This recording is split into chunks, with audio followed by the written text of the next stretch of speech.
Kroacia kthen pas edhe specat nga Shqipëria rrezik i lartë për pesticide. Në 12 mars, përmes sistemit të alarmeve të shpejta të BE-s, RASFF, një ngarkesë me speca nga Shqipëria që kishte nivele të larta pesticidesh, u ndalua në Kroaci.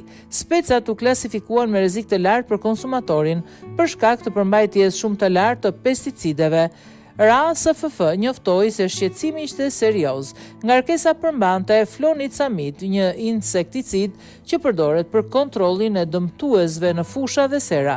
Ky pesticid ka një tretshmëri të lartë në ujë dhe mund të shkaktojë efekte negative tek gjytarët, përfshirë njerëzit, veçanërisht në mëlçi dhe veshka.